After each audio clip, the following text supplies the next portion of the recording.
BDS വിദ്യാർത്ഥി നിതിൻ രാജിന്റെ മരണത്തിന് പിന്നാലെ കണ്ണൂർ അഞ്ചരക്കണ്ടി ഇന്റഗ്രേറ്റഡ് ക്യാമ്പസ് ഉടമകൾക്കെതിരായ ആരോപണങ്ങളും കേസുകളും വീണ്ടും ചർച്ചയാവുകയാണ്.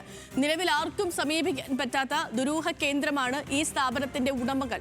ഭൂമി തട്ടിപ്പ്, കോഴ ആരോപണം തുടങ്ങി മാനേജ്മെന്റിനെ പ്രതിക്കൂട്ടിൽ നിർത്തുന്ന നിരവധി സംഭവങ്ങൾ വീണ്ടും ചർച്ചയാവുകയാണ്. ഇതിനിടയിൽ മാനേജ്മെന്റിന്റെ വിവരങ്ങൾ അടങ്ങിയ വെബ്സൈറ്റും അപ്രത്യക്ഷമായി.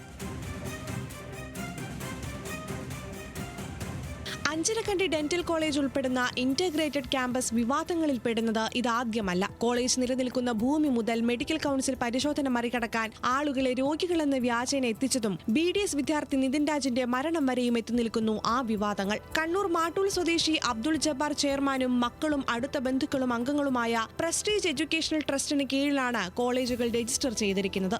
മെഡിക്കൽ വിദ്യാഭ്യാസത്തിനൊപ്പം BTech കോഴ്സ് പഠിപ്പിക്കുന്ന മലബാർ ഇൻസ്റ്റിറ്റ്യൂട്ട് ഓഫ് ടെക്നോളജിയും ക്യാമ്പസിന്റെ ഭാഗമാണ്. സ്ഥാപനങ്ങൾ സ്ഥിതി ചെയ്യുന്ന ഭൂമി ചരിത്ര പ്രധാനമായ അഞ്ചരക്കണ്ടി കറുപ്പത്തോട്ടമായിരുന്നു. 300 ഏക്കർ വരുന്ന ഈ ഭൂമിയുടെ power of attorney Abdul Jabbar സ്വന്തമാക്കി. ലാൻഡ് സീലിംഗ് നിയമം ലംഘിച്ച് 15 ഏക്കറിലേറെ ഭൂമി കൈവശം വെച്ചത് വിവാദമായതോടെ ഭൂമി പലർക്കായി മുറിച്ചു വിറ്റു. മക്കൾ ഉൾപ്പെടെ പലരുടെയും പേരുകളിൽ ഭാഗം ചെയ്ത് വിൽപ്പന നടത്തിയ ഭൂമിയിലാണ് ആശുപത്രിയും വിദ്യാഭ്യാസ സ്ഥാപനങ്ങളും നിർമ്മിച്ചത്.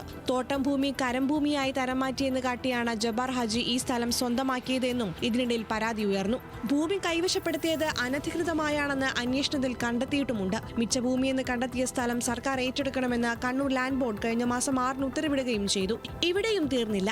മാനേജ്മെന്റിന്റെ തട്ടിപ്പുകൾ മെഡിക്കൽ കൗൺസിൽ പരിശോധനകളിൽ മെഡിക്കൽ കോളേജിൽ അടിസ്ഥാന സൗകര്യമില്ലെന്ന് കണ്ടെത്തിയിരുന്നു. പരിശോധകരെ കബളിപ്പിക്കാൻ ഇരിട്ടി ആറളം മേഖലകളിൽ നിന്ന് വ്യാജ രോഗികളെ എത്തിച്ചതും പിടിക്കപ്പെട്ടു. സീറ്റിന് കോഴ വാങ്ങിയെന്ന് നിരവധി പരാതികളാണ് മാനേജ്മെന്റിനെതിരെ ഉയർന്നത്. ഇതിൽ പലതും കേസാവുകയും ചെയ്തു. ഹൈക്കോടതി പിഴ വിധിച്ച കേസുകളും മാനേജ്മെന്റിനെതിരായിട്ടുണ്ട്. പ്രസ്റ്റീജ് എഡ്യൂക്കേഷൻ ട്രസ്റ്റിന്റെ വിദ്യാഭ്യാസ സ്ഥാപനങ്ങൾ, സിനമൺ കാസിൽ എന്ന ഹോട്ടൽ സമുച്ചയം, ടൂറിസം പദ്ധതി എന്നിവയായിരുന്നു അഞ്ചരക്കണ്ടിയിൽ അബ്ദുൾ ജബ്ബാർ വിഭാവനം ചെയ്തിരുന്നത്. എന്നാൽ വിദ്യാഭ്യാസ സ്ഥാപനങ്ങളിൽ മാത്രമായി പദ്ധതികൾ ഒതുക്കി. നിലവിൽ ഈ സ്ഥാപനങ്ങളുടെ നേരിട്ടുള്ള ചുമതല അതാത് പ്രിൻസിപ്പൽമാർ ഉൾപ്പെടെയുള്ളവരെ ഏൽപ്പിച്ചിരിക്കുകയാണ്. മാനേജ്മെന്റ് സീറ്റുകളിൽ അഡ്മിഷൻ എടുക്കാൻ ആളെ കിട്ടാത്തത് വരുമാനത്തെ സാരമായി ബാധിച്ചതോടെ മെഡിക്കൽ കോളേജ് ആശുപത്രി ഉൾപ്പെടെ വിൽക്കാൻ ശ്രമം നടക്കുന്നതായും വിവരമുണ്ട്. നിതിൻ രാജിന്റെ മരണശേഷവും 5 വർഷത്തോളം ഇതേ കോളേജിൽ പഠിക്കുന്നവർക്ക് പോലും മാനേജ്മെന്റ് ആരാണെന്നറിയില്ല. നിതിൻ രാജിന്റെ മരണത്തിന് പിന്നാലെ കോളേജിന്റെ വെബ്സൈറ്റ് അപ്രത്യക്ഷിതമായതും ദുരൂഹതകളുടെ സൂചന തന്നെ. ന്യൂസ് മലയാളം, കണ്ണൂർ.